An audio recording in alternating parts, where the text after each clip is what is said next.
Сайн байцгаана уу эрх мөндөд үзэгчдээ. Манай энэ удаагийн бизнес to бизнес нэвтрүүлэг эхэлж байна. За өнөөдрийн нэвтрүүлгийн зочин Тэнгэр санхүүгийн нэгдлийн гүйцэтгэх захирал Монголын банкуудын холбооны ерөнхийлөгч Ноён Болд оролцож байна. За танд энэ өдрийн мэнд хүргье. За сайн байна. Компани нийгмийн хариуцлага гэж яг юу юм бэ? Энэний үүсэл, гарал үүсэл тэгээ Монголд өнөөдөр хөгжиж байгаа ер нь компани нийгмийн хариуцлага юунаас эхэлдэг юм бэ? За юуны өмнө компани нийгмийн хариуцлага бол явцсан утгаараа бол зөвхөн компани гэж ярьж болно. Гэхдээ зөвхөн компани нийгмийн хариуцлага бус ер нь бүх нийтийн нийгмийн хариуцлага гэж ярил илүү зохимжтой санагддаг. Яагаад гэвэл нийгмийн хариуцлага бол зөвхөн аль нэг аж ахуйн нэгж бизнес компани хариуцлага бус төр засаг одоо засгийн газар, улсын хурал, за аймаг орон нутгийн сумын их хурал, засаг даргын тамгын газар, за цаашлбал төрийн бус байгууллагуудын нийгмийн хариуцлага бас орно.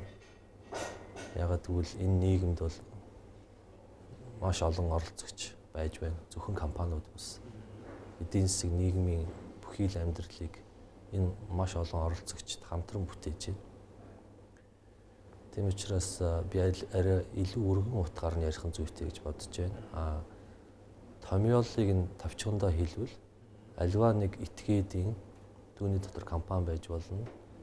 Төр засгийн удирдлага байж болно. Тэдгээрийн гаргаж байгаа шийдвэр бол олон нийт нийгэм байгаль орчинд хор хохирол учруулахгүй байх ёстой. Эдгээр этгээдийн гаргаж байгаа шийдвэр олон нийтийн эрх ашиг сонирхолд нийцсэн тэдгээрийн ашиг тусын тулд нөгөөдөөр байгаль орчинд ээлтэй ийм шийдвэр гарч явах ёстой маа гэсэн үг л дээ. Тэгэхээр бизнес юм байна уу, улс төрийн юм байна уу, засаг захиргааны шийдвэр энэ хоёр хүчин зүйлийг юуны төрөв харгалзаж үзэж шийдвэр гарч явах ёстой. Ерөнхийдөө маркетинг ч юм уу, буйны үүс талаас нь харж ойлгож аваад байх шиг санагдаад байгаа олон компаниудтай харьцаад.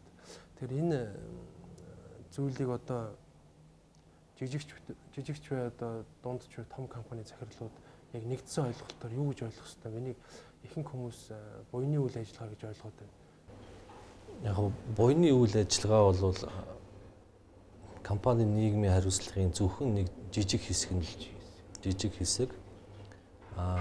Хамгийн гол зүйл бол бизнес юм байна уу, улс төр эдийн засгийн засаг захиргааны шийдвэрүүд гарахдаа өдөр тутам шүү дээ. Өдөр тутмын үйл ажиллагаанд одоо өдөр тутам гарч байгаа шийдвэрүүд энэ олон нийт нийгэм байгаль орчинд ээлтэй шийдвэрүүд гарч явах ёстой гэдэг нь л компани нийгмийн хариуцлага гэдгийг л тодорхойлж байгаа юм л да. Компанийн хариуцлага гэдэг нь бизнесийн ёс зүйг чанд сахиж тухайн бизнесийн амжилт, тогтвортой хөгжил болон нийгэмд бүхэлдэн сайнаар нөлөөлөх байдлаар оролцогч бүх талуудтай хамтран ажиллаж тэдгээрийн ахуй амьдралыг сайжруулах замаар эдийн засгийн тогтвортой хөгжилд хувь нэмэр оруулахад тууштай зүтгэх амлалт юм. Дэлхийн банк. Та ер нь өдөр тутмын үйл ажиллагаанд ч юм уу ер нь амьдралдаа баримталдаг хөдөлшгүй зарчмууд юу байдаг вэ? Энэ талаараа бидэрт хэлэхгүй. За яг өнөөдрийн хувьд бол компаниуд нийгмийн хариуцлагыг ойлгохдоо магадгүй ихэнх нь өнгөцхөн ойлгож иж магадгүй юм. Энэ одоо юу гараад ирв? Энэ одоо бас нэг юм яршигтай зүйл. Юм яриад байна ч гэдэг юм уу? Эсвэл энэ нэг одоо модонд орсон нэг юм үг хэллэг байна ч гэдэг юм уу, тийм ээ? Ингэж ойлгож магадгүй. Гэтэл жинхэнэндээ ухаад ойлгвол компани нийгмийн хариуцлага бол тухайн компанийн ашигыг улам нэмэгдүүлдэг зүйл байгаа юм. Цаад утгаараа. Цаад ерөөсөө цаад агуулгаараа зөвхөн мөнгөний төлөө одоо явж байгаа ч гэдэг юм уу. Ерөөсөө л ашиг орлогоо нэгдүгээр тавьсан. Хоёрдугаарт нийгмийн сонирхол, нийгмийн ашиг тус, байгаль орчныг хамгаалах асуудлыг хоёрдугаарт, гуравдугаарт тавьсан ийм компаниуд байгаа болвол тэр компаниуд их ойрхон харж байна гэсэн үг л дээ. Бодлого нь их ойрхон байна. Бодол нь их богинохон байна гэсэн үг л дээ. Тухайн компани урт удаан хугацаанд оршин тогтнож ашиг орлогоо улам нэмэгдүүлэе гэж бодож байгаа бол нийгмийн нийтийн эрх ашиг, байгаль орчны эрх ашигыг нэгдүгээр тавиад нэгдүгээрт, хоёрдугаарт юм уу тавиад гуравдугаарт ашигаа тавих ёстой маа. Тэгж байж тухайн компани урт удаан хугацаанд амжилттай хөгжинэ. Ашиг орлого нь улам нэмэгдэнэ гэсэн ийм л одоо үзэл санаа байгаа юм л да. Энэ бол үзэл санаа. Яагаад гэвэл зүгээр жишээ хэлье л да. Нэг архины үйлдвэр хортой архи үйлдвэрлээд хэрэглэгчдэд зарсан тийм ээ. Тэгэхээр маш олон хүн хохирсон, амь насаа алдсан. Тухайн компани тэр агшныг хүртэл өндөр ашиг олж исэн байж магадгүй. Гэхдээ тэр компани бол нийгэмд хор очрол учруулсан. Олон үр хүүхдүүдийг өнчрүүлсэн. Дээрэс нь өөрийнх нь бизнес хаагдаж одоо гэмт хэрэг татагдах хүрсэн байх жишээтэй тийм. Тэгвэл энэ одоо нийгмийн хариуцлагыг дутуу ойлгосны сонгодог жишээ л дээ. Мөнгө нэгдүгээрт бусдын эрх ашиг бол хоёрдугаарт гэсэн одоо энэ үүднээс л одоо ийм байдлаас л энэ урган гарч байгаа зүйл. Нөгөө нэг жишээ бол үгээгүй ядуу байж болно, орлого багтаа байж болно. Гэхдээ аймуудыг хайр найргүй огтолж, тайрч түлж байна тийм ээ. Тэгвэл тухайн нөхцөл тухайн одоо хүний хувьд аргагүй юм шиг санагдаж байж магадгүй. Дулаан байхын төлөө нэг бор хоногтой дулаахан хонохын төлөө тэр хүн аймуудыг огтлоод түлж ийж магадгүй. Гэхдээ нийгэмд одоо эргэн тойрон байгаа бусад хүмүүс, үр хүүхдүүдэд хойч үед байгаль орчинд нөхөж боршгүй хохирол учруулж байна гэдэг харагдаж байгаа юм л та.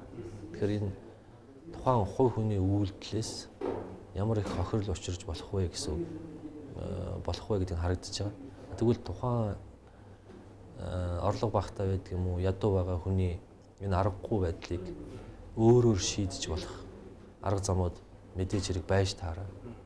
Тэр аймуудыг огтлуулахгүй байх нөхцөл байдлыг бий болох шийдлүүд байж таараа. Тэрнийг хэн хариуцах вэ гэхээр тухайн орон нутгийн засаг захиргаа, хороо хорин, дүүрэг, хот аймгийн удирдлагууд энэ бүгдийг зохицуулж байх шаардлага.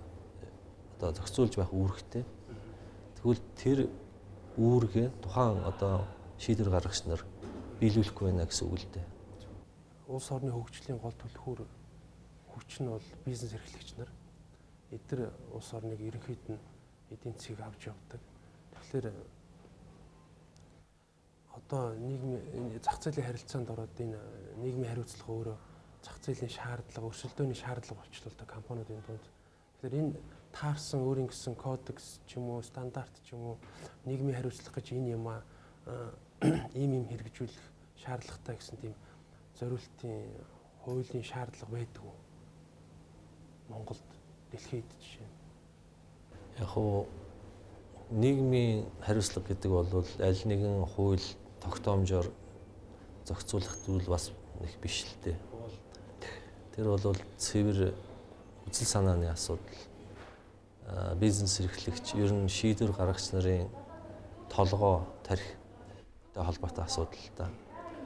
Тухайн хүний одоо хүн гэсэн мөн чанар, хүмүүжил, мэдлэг боловсрол, ирээдүгөө харах үзэл бодол энэ бүх оюун санааны зүйл Тэгэхээр энэ оюун санааны одоо гэдгийг төлөвшил, хөгжил тийм ээ, дэвшлийн ийм одоо зүйлийг ямар нэгэн бичиг баримтаар зохицуулах бол боломжгүй зүйл. Яг уу тодорхой төвшөнд стандарт тийм ээ, стандарт дүрм журам байж болно. Гэхдээ 100% тэр стандарт дүрм журмээр зохицуулах боломжгүй зүйл.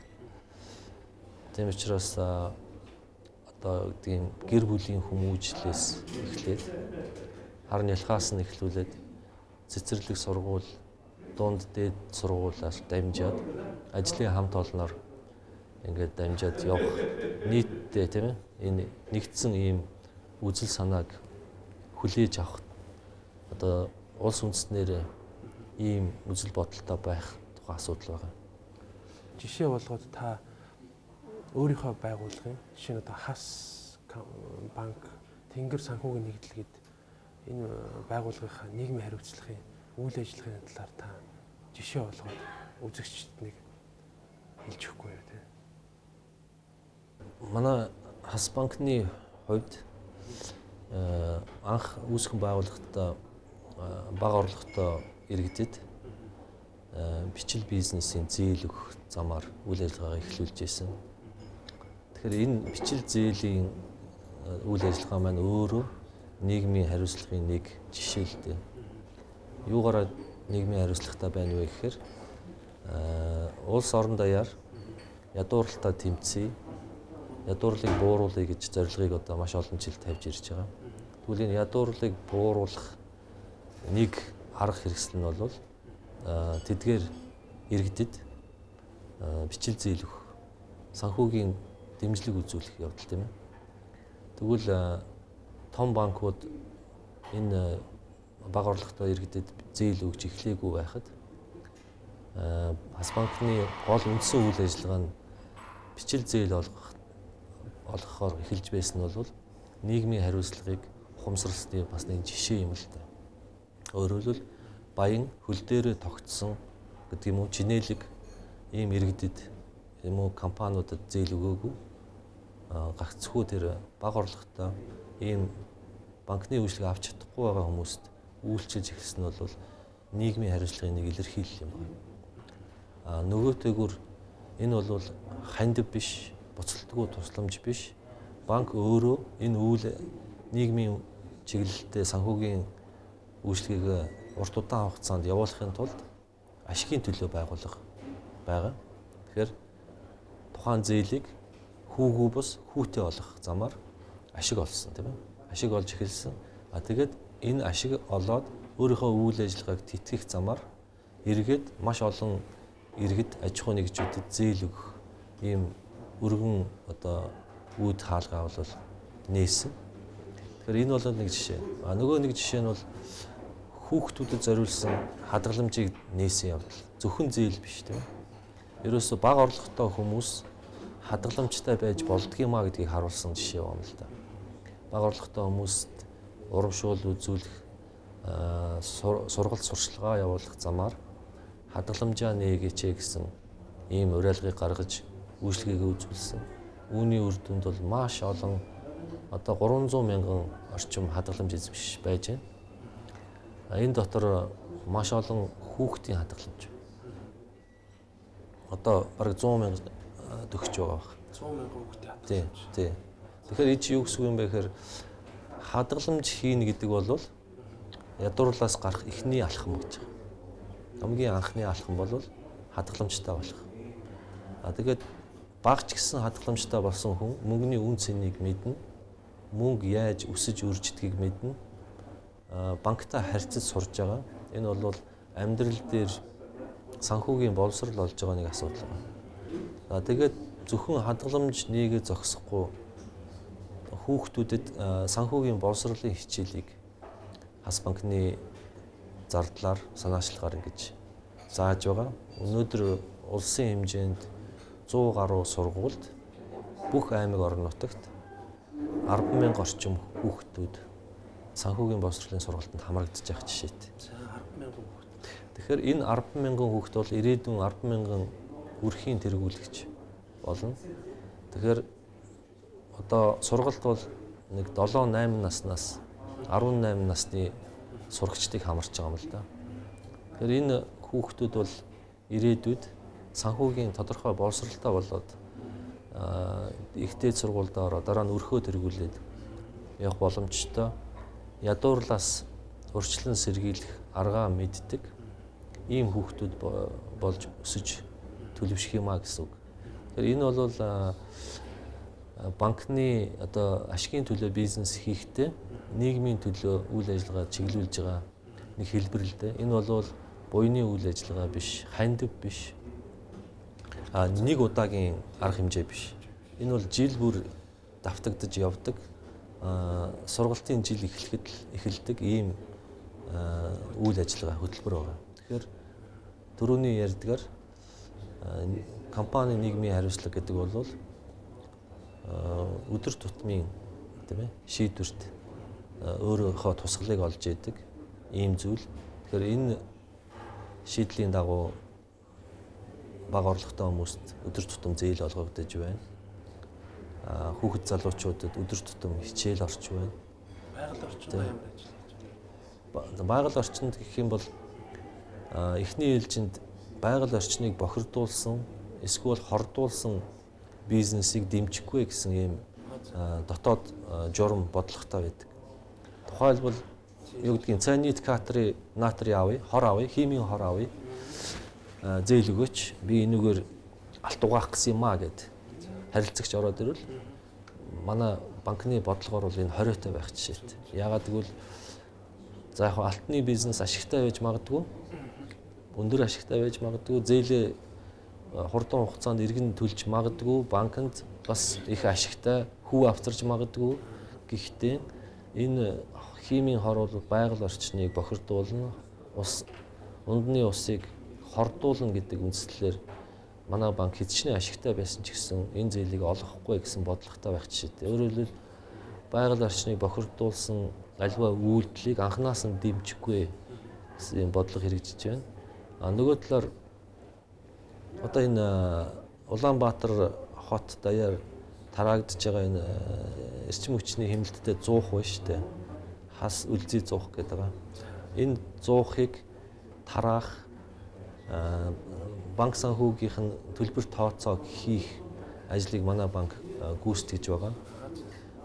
Энэ одоо цэвэр агаар төсөл эхлэхээс өмнө 2-3 жилийн өмнө бид энэ эрчим хүчний хэмнэлттэй зуухыг зээлээр олгох үйл ажиллагаагаа эхлүүлчихсэн байсан. Тэнгэр санхүүгийн нэгдлэр нь хичнээн ажилтнтай.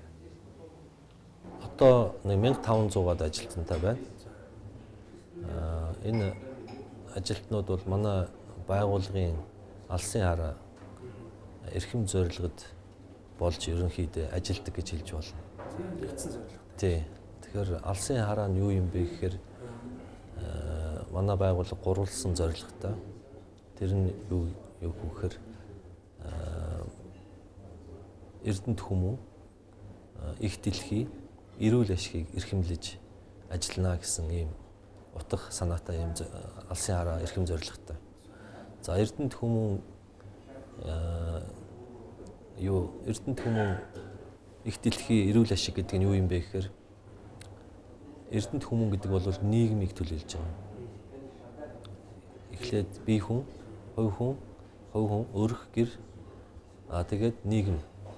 Энэ нийгэмд бол ээлтэй үйл ажиллагаа явуулна гэдгийг энэ санааг илэрхийлж байгаа. Их дэлхий гэдэг нь бол байгаль орчин их дэлхийг хамгаалсан ээлтэй бодлого явуулна гэсэн энэ утга санааг илэрхийлж байгаа. За тэгээ энэ хоёр эрхэм зорилгоо гүйцэлдүүлсний эцэст эрүүл ашиг олно гэж. Эрүүл яагаад эрүүл гэхээр нийгэмдээ байгаль орчиндөө ач тустай ийм банк санхүүгийн үйл ажиллагаа явуулснаас үүсэж байгаа ашигыг эрүүл ашиг гэж үзэж байгаа маа гэж ийм утга санааг илэрхийлж байгаа юм л. Тэгэхээр энэ алсын хараа эрхэм зорилгын малгаан дор 1500 хүн нэгдэж ажиллаж байгаа юм. Манай ажилчдын дунд явуулсан санал асуулгуудаас ингээ харж байхад энэ байгууллагад би энэ алсын хараа эрхэм зорилгоос нь болж ажиллаж байгаа маа гэсэн хариултуудыг тааралддаг л да. Танай байгууллага жилд дунджаар улсын төсөвт хичнээн хэмжээний мөнгө татвар төлдөг.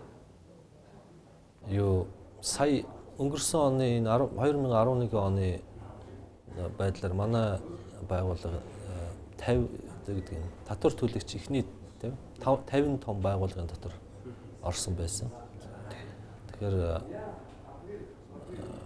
нийгэм байгаль орчинд ээлтэй үйл ажиллагаа явууллаа гэд зардалтай байдгүй юм байна. Харин ашиг орлого нь улам нэмэгддэг юм байна гэдгийг харуулж байгаа нэг жишээ л дээ. Үзүүлэлт. Нийгмийн хариуцлага бол танах би ингэж ойлгож байна л та урт хугацаанд үр дүнгээ өгөх, урт хугацаанд ашиг тусаа өгөх хүний оюун ухаанд зориулагдсан. Чинь одоо мэрэгжлийн хэлээр боловсролын салбарт байгаль орчны бас нөхөн сэргээгдэх, бас байгаль орчныг эвдэн сүйтгэхгүй байх, анхных нь сэдлийн төрүүлэхгүй байх энэ чиглэлээр үйл ажиллагаа явуулж байгаа юм байна. За ер нь бол манай компаниуд нийгмийн хариуцлагыг ер нь татвар төлөхөөс эхлээд ухамсарлаж эхлэх ёстой болов гэж боддог. Энэ компаниуд ер нь татвараа ингээд манад нэг юм нуудаг 2 3 тайлантай юм үе вэ шүү дээ одоо. Та энэ татварын бодлогыг ч гэдэг юм уу нэг тайлантай байхын ашиг тусыг нэг манай бизнес эрхлэгч нарт нэг тодорхойлж өгөөч. Одоо тэд нар бол ингээл татвараа нуухлаараа би ашиг болоод байна гэж бодоод байгаа шиг байна. Үүндээ нуухгүй байвал тэрнээсээ илүү ашиг олох боломж байдаг. Энийг та мэдж байгаа, та энэ талаар ярьж өгөөч. Тий, санхүүгийн үйл ажиллагаагаа ил тод байлгана гэсэн үг л дээ. Тэгэхээр санхүүгийн үйл ажиллагаа ил тод байна гэдэг бол компани нийгмийн хариуцлагын нэг бүрэлдэхүүн хэсэг. Энэ компани нийгмийн хариуцлага дотор ингээд яг хэмжих юм бол маш олон үзүүлэлтүүд байгаа л да. Тэгэхээр хэмжинэ гэдэг зүйл бол маш их чухал. Нийгмийн хариуцлагатай байна уу үгүй юу гэдгийг зүгээр нэг хоосон ярих биш. Тодорхой ярихын тулд маш олон үзүүлэлтүүд байдаг. Тоон болон чанарын үзүүлэлтүүд байдаг. Энэ бүх үзүүлэлтүүдээр тухайн компани тайлангаа гаргадаг. Санхүүгийн болон нийгэм байгаль орчинд ээлтэй үйл ажиллагаа явуулсан талаараа жил болгон тайлан гаргаж байх нь бол зүйтэй байдаг. Тэгж байж өөрийгөө бусдад таниулж, мэдрүүлж байдаг. Тэгэхээр энэ бол саяны ярьдаг тэр татварын асуудал бол юу л да. Хэрвээ татвараа нуугаад, татварын орлогоо нуугаад тийм ээ. Бага татвар төлөөд ашиг олоод байна гэдэг бол нөгөө талдаа банкн дээр ирээд ч юм уу эсвэл хөрөнгийн бирж дээр очиод бусдаас зээл авах хөрөнгө оруулалт хүсэхэд бол эргээд эсрэгээр ашиггүй болоод тойрчдаг. Маш том боломж алддаг. Тий. Өөрөөр хэлбэл дунд болон урт хугацааныхаа том боломжийг алддаг. Өнөөдрийнхөө одоо бор хоногийг бодвол ашиг нь өндөр байж магадгүй. Гэхдээ маргаашийнхаа илүү том одоо их ашиг олж болох замаа үүд хаалгаа хаачж гин гэсэн үг л дээ. Өөрийнхөө сайн дураараа Өөрийгөө боочж. тий. Тэгэхээр ягаад тэгэхээр татварын албанд юм уу бусдад үзүүлж байгаа тайлан, санхүүгийн тайлан ашиг багтаа гардаг тийм ээ. Тэгэхээр ашиг багтаа юм чинь зээл өгөхөд хүндрэлтэй байдаг. Энэ ийм ашиг багтаа компанид зээл өгөх бол хүсэл эрмэлзэл бол банкудад нэг байхгүй. Ягаад гэвэл ашиг багтаа юм бол зээлээ эргэждүүлж чадахгүй юм байна штэ гэдэг дүгнэлтэнд хүрнэ. Нөгөө талаар хөрөнгийн бирж дээр очиод хөрөнгө оруулалт хувьцаагаа зарах гад очиход ийм ашиг багтаа компанид би хөрөнгө оруулахгүй гэдэг хөрөнгө оруулагчид цаашаа харчих жишээтэй тийм ээ. Тэгэхээр хөгжих боломжгүй. Тэгээ хор уршиг нь бол эндээ байгаа юм л да. А нөгөө тэгвэр төлөх ёстой татвараа бага төлж яана гэдэг бол эргээд нийгмээсээ хумсалж яана гэсэн үг л да. Ягаад гэвэл өөрөөсөө бас хумсалж яана гэсэн үг. Тухайн өөртөө ашиг их наалдуулаад байгаа юм шиг мөртлөө эргээд төр засгаас авч байгаа үйлчлэгээ нуутгаж яана гэсэн үг л да. Бизнес эрхлэгч нар нийгмийн хариуцлагатай байх, компани засаглалтай байх, энэ ач холбогдлыг ер нь сүүлийн үед мэдрээд эхэлж байна л да. Энийг та хэллээ хэмжих нэгж байдаг үзүүлэлтүүд байдаг гэж байна. Тодорхой жишээ дурдвал нийгмийн хариуцлагаа та юугаар хэмждэг вэ? Судалгааны ажилд нь ямар арга барил байдаг? Сүүлийн үед энэ хэмжих нэгжүүдийг олон улсын байгууллагуудаас энэ хөдөлгөөнүүдээс гаргаж ирж байгаа л да. Сүүлийн ер нь 10 гаруй жилийн дотор нийгмийн хариуцлагын талаар хариуцлагыг дэмжих, өөгшүүлэх зорилгоор дэлхийд даяар нэлээд олон хөдөлгөөнүүд бий болсон байгаа. Одоо ялангуяа энэ баруун Европ, Америк ТV-ийн зүгээс ийм санаачлагууд их гарч байгаа. Энэ байгууллагууд хэмжих нэгжүүдийг бас гаргаж ирсэн. Тухайлбал санхүүгийн хэмжих нэгжүүд бол бүх нийтэд ойлгомжтой тийм ээ. Тайлан балансаа гаргадаг, ашиг орлогоо тайлагнадаг. Энэ дотор хичнээн хүнд энэ үйлчлэгийг хүргэж байна вэ? Тийм ээ. Энэ үйлчлэгээ хүргэж байгаа одоо харилцагч дотроос хичнээн харилцагч нь бага орлоготой байна вэ? Ядуу байна вэ? Одоо өөрөөр харилцагчдын одоо задаргааг бусдад тайлагнадаг байх жишээтэй тийм ээ. Нөгөөтэйгүр тухайн компани юм уу байгууллагын хэрэгжилж байгаа цахилгаан усны хэрэглээг хэмждэг болсон байх жишээтэй. Энэ цахилгаан усыг яагаад хэмжиж байгаа юм бэ гэхээр цахилгаан бага хэрэглүүл цахилгаан станц бага нүүрс түлнэ гэсэн үг тийм ээ. Тэгэхээр бага нүүрс түлнэ гэдэг чинь агаар мандлыг бага хордуулна гэсэн үг. Тэгэхээр агаар мандал бага хордно гэдэг чинь бага утаа гарна гэдэг чинь нөгөө хүлэмжийн хий гэж яриад байгаа шүү дээ. Дэлхийд даяар дулаар л нэмэгдээд байна. Агаарын температур нэмэгдээд байна. Түүнээс нь болж мөсөн уул хайлж манай одоо улс орнд ч гэсэн харагдаад байгаа шүү дээ. Одоо өндөр хайрхнуудын мөсөн уул хайлаад гол горих ширгээд, булаг шанд ширгээд ингээд усгүй болоод байна. Тэгэхээр энэ зүйл чинь юунаас бас хамаарад байна вэ гэхээр энэ хүлэмжийн хий дэлхийг бүрхснээс болоод энэ дулаар л үүсээд байна. Нэг ийм шалтгаан болоод байна. Тийм учраас хүнээс хамаарч байгаа энэ хор уршгуудыг багасгая гэсэн хөдөлгөөн дэлхийд даяар өрнөд нь шүү дээ. Тэгэхээр тэр нь явсаар байгаад яг хамгийн доод түвшиндээ очихоор цахилгааныг бага хэрэглэе гэсэн асуудал орчод байгаа байхгүй. Тухайн байгууллага цахилгаан бага хэрэглэж байна гэдэг чинь тэр эцсээс тэр булаг шандыг аварж байна л гэсэн үг л дээ. Хүлэмжийг багасгаж байна, дулаарлыг багасгана. Тэгэхээр бүх байгууллага, бүх өрх гэр яг ийм үзэл бодлоор нэгдээд цахилгаанаа бага хэрэглэх юм бол үр дүнд хүрж болно гэсэн ийм үзэл санаа байгаа юм л да. Нөгөөтэйгөр ус бол адилхан тийм ээ. Цэвэр ус, ундны ус хомсдож байна. Тэгэхээр усны хэрэглээг ухаалаг болговол одоо өр хүүхдүүд тийм ээ. Бидний өр хүүхдүүд аж ахуйч нар ирээдүй хойч үе бас нэг уух ундны устай үлдэн шүү гэсэн юм санаа байгаа юм л да.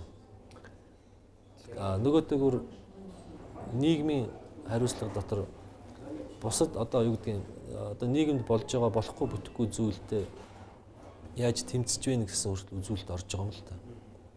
Одоо хээл хахуул тийм ээ. Хээл хахуулын эсрэг ямар үйл ажиллагаа явуулав танай компани эсвэл танай нэгж энийг хүртэл тайлагнаж байгаа. Одоо юу гэдгийг хээл хахуултай холбоотой янз бүрийн тендерийн одоо үйл ажиллагаанд танайх оролцсон уу, оролцоогүй юу, хээл хахуул өгсөн үү, өгөөгүй юу гэсэн энэ үзүүлэлтийг хүртэл тайлагнаж явах жишээт. Танайхын тайлан хэзээс гэж гаргасан?